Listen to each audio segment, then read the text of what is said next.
Yeah, I think it's important I sketch what's going to go down. I think after Hyderabad, the whole team we were really hurting. We were discussing ways of getting back into the series. We were particularly aware of where we were as a team, and how we were going to get back. And I asked the players at the end of the game to do to give me a presentation individually. I wanted 3 points from each of them, technically, mentally, and team, as to how we were going to get back over the next couple of games, how we were going to get ourselves back into the series. Unfortunately, 4 players did not comply with that. And we pride ourselves on attitude. We have given the players a huge amount of latitude to get culture and attitude right. We believe that those behaviours were not consistent with what we want to do with this team. We want to take this team to be the best in the world. The teams that are the best in the world have best attitudes, have best behaviour patterns, and a good, hard, ruthless culture. I believe those 4 players, unfortunately, did not meet my requirements. So those 4 players are not available for selection for this test match.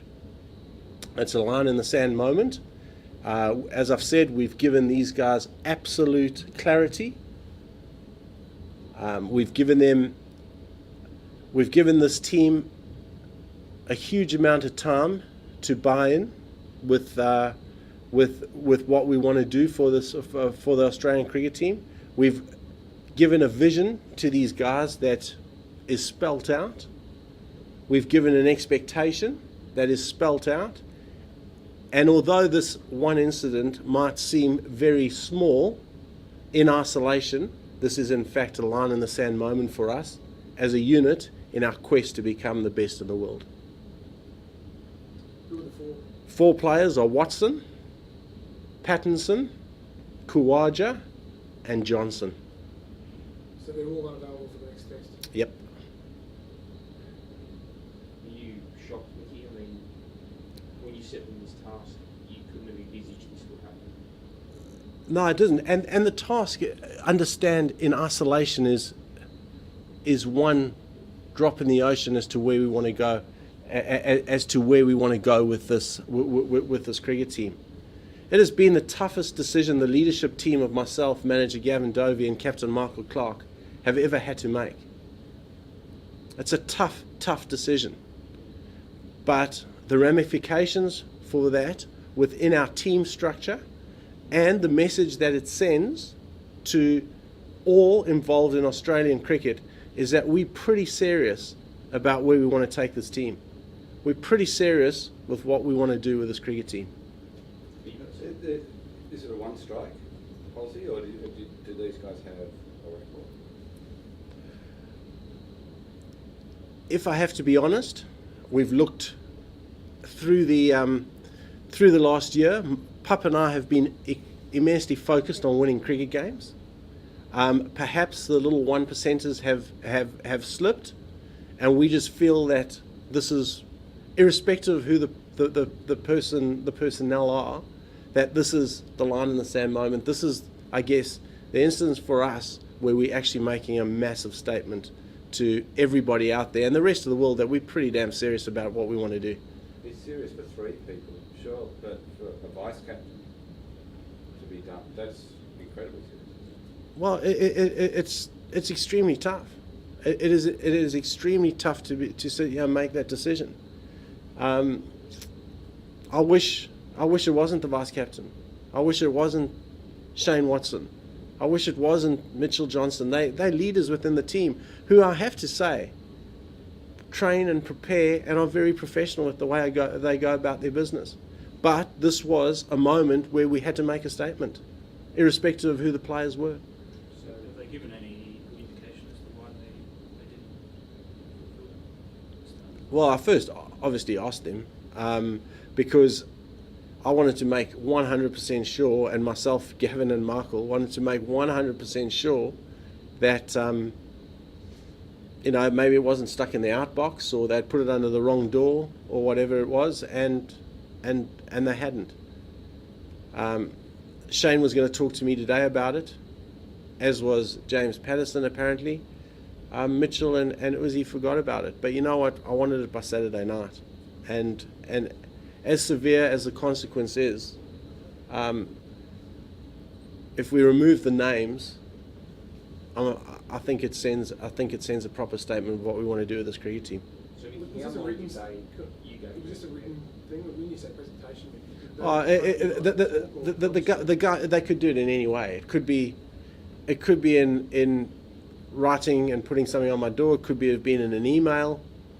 It could have been in an SMS with followed up by an email. Whatever it was, all I wanted was to make sure that the players went back and reflected, looked themselves in the mirror and said, "This is what I want to do to take this team forward. This is what I want to do this is how I'm going to change this series, and this is going to be my positive contribution to the attitudes that we want to create in this cricket team."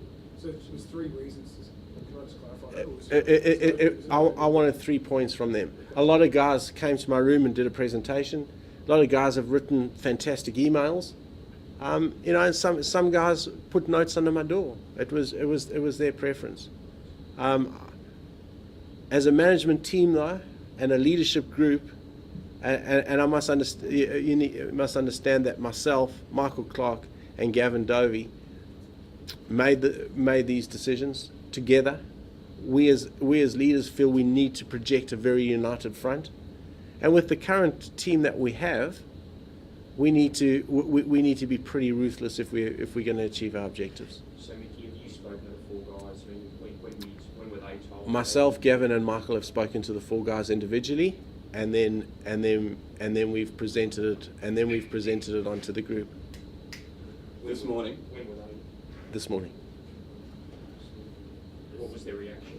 Were they shocked? Absolutely gutted. Absolutely gutted, as I was having to deliver a message like that. As Gav and Michael Clark were.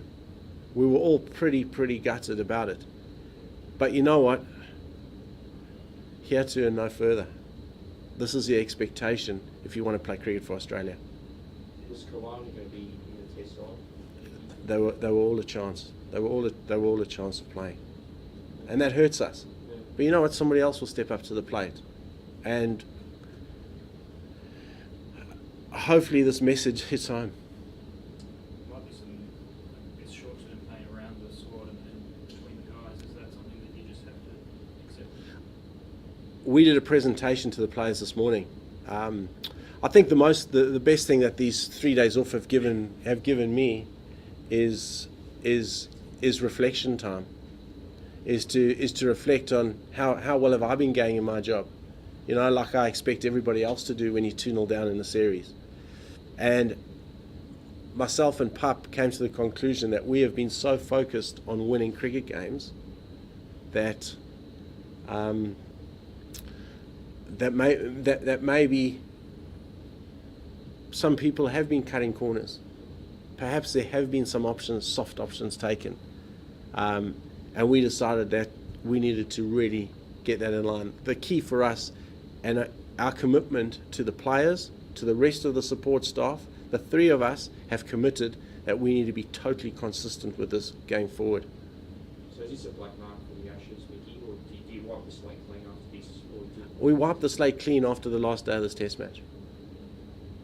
Do you need to reassess who is the vice captain? It's too. I haven't even given that a thought, Greg. To be honest, haven't even given that a thought right now.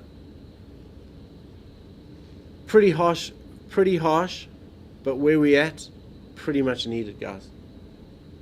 And I ask for you. So for me, it's almost the Andy Flower decision with the Andy Flower and Andrew Strauss and what they did with Kevin Peterson. It's buy-in time, guys. You buy into what we want to do, because if you don't, we're not going to achieve our goals as a team. And in 24 months or however long we have, there's going to be a different set of people sitting saying exactly the same thing, and the young players that have come through the system haven't learned one iota from us. And I would be particularly disappointed with that, as I know Michael and Gavin would.